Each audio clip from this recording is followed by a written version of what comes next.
તાડના ઝાડ વધુ પ્રમાણમાં ભારતના દરિયાકાંઠાના વિસ્તારો જેવા કે મહારાષ્ટ્રના કોંકણ, ગોવા તેમજ દક્ષિણ ભારતના અનેક રાજ્યોમાં જોવા મળે છે. તો ઉનાળાના સમયે આવતી તાડફળીની ખેતી કરી ખેડૂતો સારી આવક મેળવી રહ્યા છે.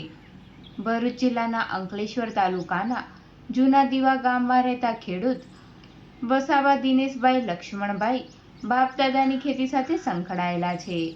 ખેડૂત છેલ્લા 10 થી 15 વર્ષથી ખેતી સાથે જોડાયેલા છે. જૂના દીવા ગામમાં તાડના 1000 કરતાં પણ વધારે ઝાડ છે. તો આ ઝાડ કુદરતી રીતે જ ઉગી નીકળ્યા છે અને આ તાડના ઝાડ વર્ષો જૂના છે.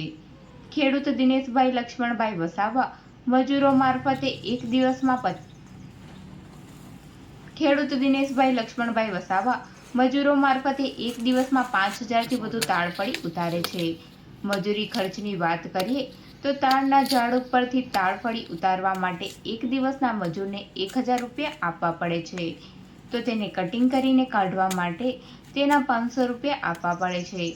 જો કે મજૂરી ખર્ચ કાઢતા પણ ખેડૂતને સારી આવક મળી રહે છે. આ વર્ષે તાડફળીના ભાવમાં વધારો જોવા મળી રહ્યો છે. ગત વર્ષે તાડફળીનો માર્કેટ ભાવ 400 રૂપિયા મણનો હતો. જો કે આ વર્ષે માર્કેટમાં કેરી ઓછી હોવાથી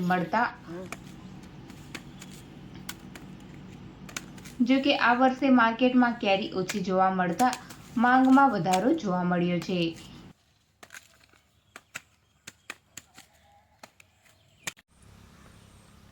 શું નામ ભાઈ તમારું? મારું નામ વસાવા દિનેશભાઈ લક્ષ્મણભાઈ ક્યાં છે. રહેવાનું છે? અમારા જૂના દીવા ગામમાં રહેવાનું છે. આ તાડફળીનો ધંધો તમે અમે તાડફળીનો ધંધો 10થી છેલ્લા લાસ્ટ 15 વર્ષથી કરીએ છીએ. શું ભાવ છે આ ફેર? હમણાં 600 રૂપિયા છે અને જે વેપારી લોકો છે 700માં લે છે અને ફેરીવાળા એમની રીતે ભાવમાં વેચે છે. એમાં ભાવમાં આ ફેર વધારો થયો છે? એમાં ભાવમાં વધારોમાં એવું છે કે આ વખતે કેરીની સિઝનમાં કેરી થોડો પાક ઓછો છે, એના લીધે તાડના ભાવમાં થોડો વધારો છે.